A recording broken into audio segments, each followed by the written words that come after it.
Good morning students. तो दोस्तों देखिए, जो नेक्स्ट टॉपिक है, यानी पिछले वीडियो में हमने 1793 के चार्टर एक्ट के पारित होने के कारण और उसके जो प्रावधान है, जो प्रोसीजर थे, उसके बारे में हमने एक्सप्लेन किया था। और इस वीडियो में हम लोग चार्टर एक्ट 1813 यानी कि जो चार्टर 1813 का चार्टर एक्ट था, उसके बारे में हम लोग विस्तार से पढ़ेंगे।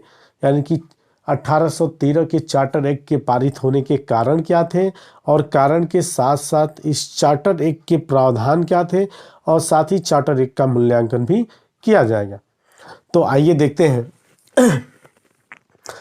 चार्टर एक्ट 1813, इसके पारित होने के जो कारण थे, कारणों में पहला देखिए, यह था कि ब्रिटिश सम्राट द्वारा विस्तारवादी नीति के विरुद्ध स्पष्ट घोषणा करने के बावजूद लॉर्ड कॉर्नवालिस और लॉर्ड वेलेस्ली ने क्या किया, विस्तारवादी नीतियों को अपनाया। यानी कि 1793 के चार्टर एक्ट में ब्रिटिश पार्लियामेंट के द्वारा और क्राउन के द्वारा यह स्पष्ट कर दिया गया था कि भारत में ईस्ट इंडिया कंपनी अपने साम्राज्य का विस्तार नहीं करेगी, क्योंकि यह महारानी यानी ब्रिटेन की राजशाही के जो नैतिक नीतियां हैं, उनके यह खिलाफ है। उसके बावजूद भी क्या किया गया, कॉर्नवालिस ने जो आंग्ल मैसूर युद्ध था, उसको लड़ने का काम किया, और साथ ही साथ मराठा वार भी लड़े गए इस काल में। और स्पेशली लॉर्ड वेलेस्ली ने क्या किया, फोर्थ मैसूर वार लड़ा, और फोर्थ मैसूर वार के साथ साथ मराठा वार भी वेलेस्ली ने लड़ा। ओके, सेकेंड मराठा वार जो 1802 और से 5 के बीच हुआ था, तो उसको लड़ने का काम किया। यानी कि 1793 के चार्टर एक्ट में स्पष्ट घोषणा करने के बावजूद भी ब्रिटिश ईस्ट इंडिया कंपनी के जो गवर्नर जनरल थे, इन्होंने क्या किया, जो विस्तारवादी नीति थी उसको बनाए रखा। तो इस विस्तारवादी नीति को कम करने के लिए, यानी कि फिर से इसे अंकुश करने के लिए 1813 के चार्टर एक्ट को पास किया गया। ठीक है। दूसरा जो कारण था कि चार्टर एक्ट का नवीनीकरण किया जाना था, क्योंकि 1773 के रेगुलेटिंग एक्ट फिर 20 सालों के, यानी कि ब्रिटिश क्राउन के द्वारा 20 सालों के लिए ईस्ट इंडिया कंपनी को क्या किया जाता था, पूर्वी देशों में व्यापार पे एक अधिकार दिया जाता था। लेकिन 1793 के चार्टर एक्ट के तहत कुछ व्यापार की जो मोनोपोली थी, जो एकाधिकार था, उसको तोड़ने का काम किया गया था। लेकिन 1813 के चार्टर एक्ट के पास होने का जो दूसरा कारण था, उसमें यह था कि चार्टर का जो 20 यानी कंपनी का जो 20 वर्षों का पूर्वी देशों पे व्यापार का एकाधिकार था, वह खत्म हो रहा था। तो इस चार्टर यानी कि 1813 के चार्टर एक्ट के तहत कंपनी के इस एकाधिकार को उन्हें प्रूव करना था, यानी कि कंपनी के एकाधिकार को बढ़ाना था। तीसरा देखिए, कंपनी के भारतीय साम्राज्य के भार को कम करना। यानी धीरे धीरे कंपनी जो थी या अपनी विस्तारवादी नीतियों से बाज नहीं आ रही थी, और विस्तारवादी नीतियों से बाज न आने के कारण कंपनी का जो एरिया था वह बढ़ रहा था, और बढ़ने के साथ ही साथ प्रशासन के साथ साथ एक व्यापारी जिम्मेदारी भी ब्रिटिश ईस्ट इंडिया कंपनी के पास थी। तो इसके भार को कम करने के लिए क्या किया गया, 1813 के चार्टर एक्ट को पास करने का काम किया गया, जिसमें से बहुत से पावर बोर्ड ऑफ कंट्रोल को हैंडओवर कर दिएगा। देखिए, जो चौथा था, यानी कि 1813 के चार्टर एक्ट पास होने के जो फोर्थ रीजन था, वह था लेजेज फेयर पॉलिसी या फ्री ट्रेड पॉलिसी, या हिंदी में कहे तो मुक्त व्यापार सिद्धांत या नीति। इस समय यूरोप में एक नई विचारधारा, उदारवादी विचारधारा, जिसे लिबरलाइजेशन पॉलिसी के लिबरलाइजेशन आइडियाज कहा जाता है, यानी लिबरलिज्म आइडियोलॉजी का डेवलपमेंट हो रहा था। और इस उदारवादी विचारधारा जो थी, इसमें व्यक्तिवाद को प्रमोट किया जा रहा था, यानी कि व्यक्ति को सबसे सुप्रीम माना जाता था। तो चूंकि इन ईस्टर्न कंट्रीज में, पूर्वी देशों में ईस्ट इंडिया कंपनी को व्यापारिक एकाधिकार प्रोवाइड किए गए थे, यानी कि ऑटो मोनोपोली पावर दिया गया था। तो बार बार जो ब्रिटेन के लोग थे वह क्या कर रहे थे, ईस्ट इंडिया कंपनी यानी कि ब्रिटिश पार्लियामेंट पे दबाव डाल रहे थे कि हमें इन पूर्वी देशों के साथ क्या हो, हर एक व्यक्ति को व्यापार करने की अनुमति प्रदान की जाए। और दूसरा इसी में रीजन था, नेपोलियन की महाद्वीपीय व्यवस्था ने यूरोपीय व्यापार को ठप कर दिया था। क्योंकि नेपोलियन ने, क्योंकि ये जो काल रहा 1799 से लेके और 1815 का जो एज था, यह यूरोप में नेपोलियन एज के नाम से जाना जाता है। क्योंकि 1804 में जब नेपोलियन ने अपने को फ्रांस का जब अपने को किंग डिक्लेयर्ड किया, तो क्या किया उसने, टोटल जो स्पेशल रूप से इंग्लैंड था, इंग्लैंड और फ्रांस में हमेशा 36 का आंकड़ा चलता है, यानी कि 36 हमेशा द्वंद्व होता रहता था। तो इस विवाद में क्या किया था, ब्रिटेन के दूसरे यूरोपीय देशों में सामानों की बिक्री पे नेपोलियन ने प्रतिबंध लगा दिया था। अगर कोई ब्रिटेन के सामानों को खरीदता था या किसी व्यापारी से कोई चीज लेता था या अगर एक्सपोर्ट इंपोर्ट करता था, तो उस देश पे अटैक कर देता था नेपोलियन। तो नेपोलियन की जो महाद्वीपीय व्यवस्था थी, इससे क्या हुआ था, ब्रिटेन का जो व्यापारिक वर्ग था उसका व्यापार ठप हो गया था। तो बार बार ब्रिटिश पार्लियामेंट पे यह प्रेशर बनाया जा रहा था कि हमें भी ईस्ट इंडिया कंपनी का जो पूर्वी देशों में व्यापार पे एकाधिकार का पावर है, इसे समाप्त किया जाए और ब्रिटेन के आम लोगों को व्यापार का अधिकार दिया जाए।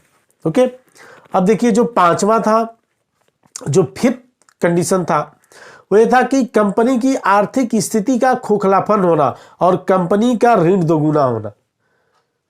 यानी कि कंपनी की जो आर्थिक स्थिति थी वह काफी खोखली हो गई थी, क्योंकि कंपनी बार बार अपने साम्राज्य विस्तार की नींद से बाज नहीं आ रही थी, बार बार युद्ध कर रही थी और युद्ध में बहुत सारा धन खर्च हो रहा था। ठीक है, तो इसके परिणाम तो क्या हुआ कि कंपनी की स्थिति की जांच करने के लिए और या उस पर कुछ उपाय सुझाने हेतु ब्रिटिश पार्लियामेंट ने सन 1808 में यानी 1808 में कंपनी के जो डायरेक्टर जनरल थे के अनुरोध पर एक प्रवर समिति की नियुक्ति की।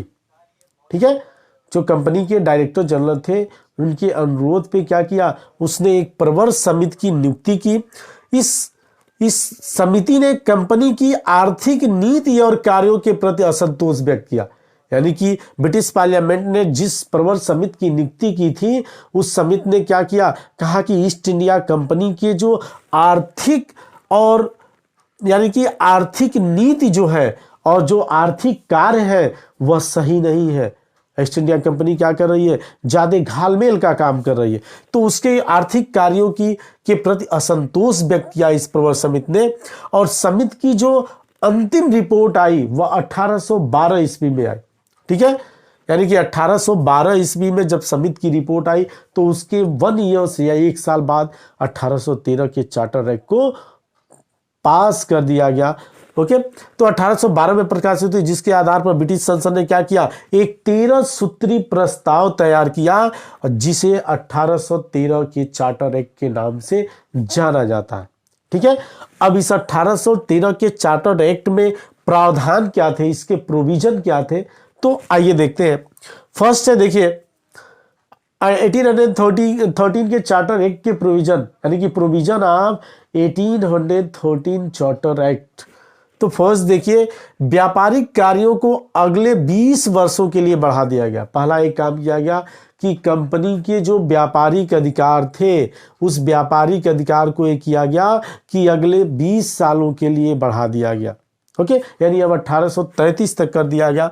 दूसरा था, चीन के साथ चाय तथा व्यापार पर कंपनी का यथावत एकाधिकार बनाए रखा गया। लेकिन जो 1793 के चार्टर एक्ट के तहत ब्रिटेन के व्यापारियों को कुछ शर्तों के साथ व्यापार करने की छूट दी गई थी, अब टोटल फ्री कर दिया गया।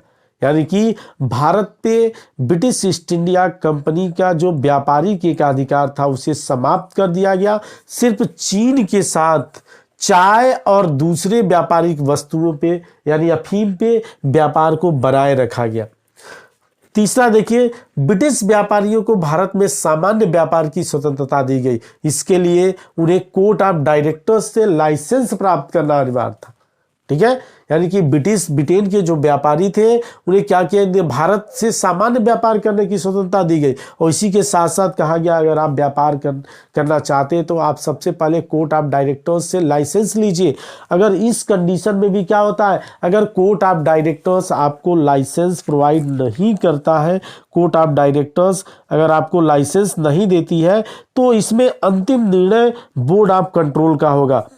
यानी कि अंतिम निर्णय board of control, court of directors अगर आपको लाइसेंस नहीं बना के देती है तो बोर्ड ऑफ कंट्रोल के पास जाइए, जो भारत में कंपनी के राजनीतिक अधिकारों को देखता है। तो बोर्ड ऑफ कंट्रोल क्या करेगा, आपको लाइसेंस बना के देगा। और नहीं तो अगर आप वैसे अगर भारत में व्यापार कर रहे हैं बिना लाइसेंस लिए हुए, तो यह इलीगल माना जाएगा और यह पनिशेबल होगा। इसके लिए दंड का प्रावधान भी ईस्ट इंडिया कंपनी यानी कि ब्रिटिश पार्लियामेंट के द्वारा रखा गया था।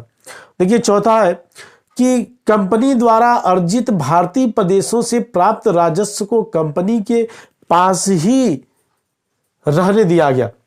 यानी कि कंपनी ने जितने भी आय अर्जित किए थे, यानी भारतीय प्रदेशों से जो प्राप्त राजस्व था, ये कहा गया कि यह कंपनी के पास ही रहेंगे। और कंपनी के पास रहने के साथ साथ यह स्पष्ट किया गया कि इसमें से जो सबसे पहला खर्च होगा वह होगा सेना पे खर्च किया जाएगा। ओके, यानी कि पहला सेना पे खर्च किया जाएगा। और जो दूसरा था वह ये था कि जो ब्याज की अदायगी है, ब्याज की अदायगी पे खर्च किया जाएगा। उसके बाद न्यायिक व्यवस्था पे खर्च की जाएगी।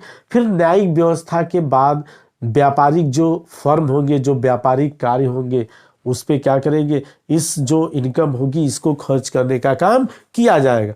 जो पांचवा रहा, ये देखिए, सेना की अधिकतम सीमा 20,000 बढ़ा के कर दिया गया, जिसका खर्च तथा वेतन यह ईस्ट इंडिया कंपनी क्या देगी, उसी राजस्व से देगी।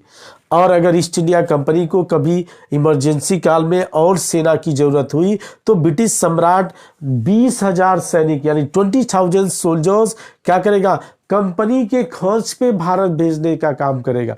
यानी कि उसका भी खर्चा क्या देगी, ब्रिटिश ईस्ट इंडिया कंपनी देगी। ओके, फिर जो छठा प्रावधान था ये था कि शिक्षा पर व्यय के लिए प्रतिवर्ष क्या दिया गया, 1 लाख रुपए खर्च किए जाने का प्रावधान किया गया। स्पेशली रूप से जो प्राचीन साहित्य थे, विज्ञान थे, ओके, इन विषयों पे कहा गया कि 1 लाख रुपए प्रतिवर्ष खर्च किया जाएगा। ओके, फिर अगला जो प्रावधान था ये था कि इस एक्ट के द्वारा असैनिक तथा सैनिक कर्मचारियों के प्रशिक्षण के लिए कलकत्ता तथा मद्रास में कॉलेज खोले गए। यानी जो सैनिक और असैनिक थे उनके प्रशिक्षण के लिए कलकत्ता और मद्रास में क्या हुए, कुछ कॉलेज खोले गए। कॉलेज खोलने के साथ साथ एक हेलवरी कॉलेज भी खोला गया और एडिस्को विद्यालय में व्यवस्था की गई जिस पर बोर्ड ऑफ कंट्रोल का नियंत्रण था। यानी कि इन सब में यानी कि जो हेलवरी कॉलेज था वहाँ पे असैनिक यानी कि जो एडमिनिस्ट्रेशन से रिलेटेड अधिकारी थे उनकी शिक्षा होती थी, उनको प्रशिक्षण प्रोवाइड करने का काम किया जाता था। तो कंपनी के जो व्यापारी यानी कि जो 1813 के चार्टर एक्ट के प्रावधान थे और फिर 1813 के चार्टर एक्ट का जो अगला प्रावधान था उसमें किया गया कि भारत में एक बिशप की नियुक्ति की गई और बिशप के साथ साथ 3 पादरियों की भी नियुक्ति की गई। यानी कि एक इसका अलग से ईसाई मिशनरी का एक ग्रुप बनाया गया जिसका काम था भारत में ईसाई मशीनरीज की गतिविधियों को देखना। यानी भारत में इस क्रिश्चियन रिलीजन के प्रोपेगेशन के लिए क्या किया गया, बिशप और पादरियों को क्या कर दिया गया, जो चर्च के क्लर्जी थे इन 3 क्लर्जियों को अनुमति प्रदान कर दी गई कि वह भारत में जाएं और क्रिश्चियन रिलीजन को स्प्रेड करने का काम करें। ओके, इस एक की धारा 43 में ऐसे मामले यानी कि एक ये बात कही गई इस एक्ट के द्वारा 1800 चार्टर एक्ट के द्वारा कि अगर भारतीय लोगों और अंग्रेजों के बीच कोई विवाद होता है तो इसके निपटारे के लिए एक पीस ऑफ जस्टिस की नियुक्ति की गई। और यह पीस ऑफ जस्टिस क्या करता था? भारतीय और अंग्रेजों के बीच विवादों के निपटारे का काम करता था। जो अगला पॉइंट था यह था, इस एक्ट के द्वारा कलकत्ता, बंबई तथा मद्रास की जो सरकारें थी उनकी शक्ति बढ़ा दी गई। यानी कि 1813 के चार्टर एक्ट का जो अगला प्रावधान था उसका ये था कि 1813 के चार्टर एक्ट के तहत जो मद्रास और बंबई प्रेसिडेंसी की सरकारें थी उनके कानून बनाने के अधिकार को बढ़ा दिया गया। लेकिन क्या था, ये जो कानून बनाती थी उन्हें अथराइज कराना, यानी कि इस कानून को अथराइज कराना यह ब्रिटिश संसद से अनिवार्य कर दिया गया। यानी कि अगर कानून यानी कि लेजिस्लेशन पावर अगर इस प्रेसिडेंसी को दिया गया तो ये भी कहा गया कि इसका अथराइज ब्रिटिश पार्लियामेंट से होना चाहिए। तो ये आप लोगों ने पढ़ा 1813 के चार्टर एक्ट के पारित होने के कारण और कारणों के साथ साथ क्या था, प्रावधान, इसके प्रावधानों के बारे में हम लोगों ने पढ़ा। अब इसका हम थोड़ा बहुत इवैल्यूएशन कर लेते हैं, मूल्यांकन कर लेते हैं। तो ये था कि इस अधिनियम द्वारा कंपनी के व्यापारिक अधिकार को धक्का पहुंचा। ठीक है, कंपनी के व्यापारिक अधिकार को धक्का पहुंचा क्योंकि जो ईस्टर्न कंट्रीज में, इन देशों में, पूर्वी देशों में कंपनी का जो व्यापारिक एकाधिकार था उसे तोड़ दिया गया और ब्रिटेन के प्रत्येक लोगों को जो व्यापारिक वर्ग था उसे व्यापार करने की अनुमति प्रदान कर दी गई। ओके, अनुमति प्रदान कर दी गई। साथ ही साथ सबसे अच्छा काम हुआ कि शिक्षा पे प्रतिवर्ष 1 लाख रुपए व्यय करने का प्रावधान किया गया, जिसको लेके आगे डिबेट चला और स्पेशल रूप से इसमें प्राच्यवादी और आंग्लवादी विचारधारा मर्ज होकर आई। बाद में चल के 1835 के आसपास यह तय हो सका कि, और लॉर्ड मैकाले के द्वारा कि ये 1 लाख रुपया अंग्रेजी शिक्षा पे, यानी कि अंग्रेजी माध्यम से शिक्षा प्रोवाइड की जाएगी भारत में, उस पे खर्च किया जाएगा। ओके, ठीक है। फिर साथ ही साथ इस समय चूंकि ब्रिटेन में उदारवादी विचारधारा फैल रही थी तो कंपनी के निवेशकों को कोई हानि न हो, यानी कि उदारवादी विचारधारा थी, मैंने अभी बताया कि वह व्यक्तिवाद को प्रमोट करती है। ठीक है, व्यक्तिवादी विचारधारा, तो इसमें व्यक्तियों को काफी महत्व दिया जाता था। तो जो कंपनी के निवेशक थे उनको घाटा ना हो लाभांश में, इसीलिए क्या कर दिया है, कंपनी के अर्निंग का टोटल 10.5%, 10.5% कहा गया कि ये कंपनी के जो निवेशक हैं उन निवेशकों के बीच बांटने का प्रयास किया जाएगा इस 10.5% लाभांश को। साथ ही साथ यह एक विधिक प्रयास था जब ब्रिटिश सत्ता ने भारतीयों के कल्याण की ओर ध्यान देना प्रारंभ किया, यानी कि, और साथ ही साथ जो सबसे लास्ट इसके मूल्यांकन में आता है कि इस एक्ट के द्वारा ब्रिटिश जो ईस्ट इंडिया कंपनी के प्रदेश थे, जो एरिया थे, उस पे ब्रिटिश क्राउन की अधिकारिता को, की अस्पष्टता को बनाया गया इस एक्ट के द्वारा। अभी तक कोई स्पष्टता नहीं थी, लेकिन धीरे धीरे इस चार्टर एक्ट के तहत क्या कर दिया गया, यानी कि भारत में ईस्ट इंडिया कंपनी के एरिया पे, इसके प्रदेशों पे जो वहाँ का क्राउन था, क्राउन की अधिकारिता को स्पष्ट करने का काम कर दिया गया। और धीरे धीरे यह भी स्पष्ट हो रहा था कि अब east India company British parliament के एक ट्रस्टी के रूप में यहाँ पे व्यापार कर रही है और लाइटली लेवल पे शासन चला रही है, क्योंकि यह बात 1833 के चार्टर एक्ट में स्पष्ट कह दी गई थी। ओके, तो ये रहा आपका 1813 का चार्टर एक्ट के पारित होने के कारण और पारित होने के कारणों के बाद इसके जो प्रोविजन थे, इसके जो प्रावधान थे, इसमें क्या रूल रेगुलेशन बनाए गए, यानी कि वहाँ पे बोर्ड ऑफ कंट्रोल से रिलेटेड और साथ ही साथ भारत में जो ईस्ट इंडिया कंपनी के राजनैतिक और व्यापारिक अधिकार थे उससे रिलेटेड। ओके, तो इस वीडियो में इतना ही। अब अगले वीडियो में हम मिलते हैं। अगले वीडियो का जो टॉपिक रहेगा वह रहेगा 1833 का चार्टर एक्ट। ओके, तब तक के लिए धन्यवाद, थैंक यू।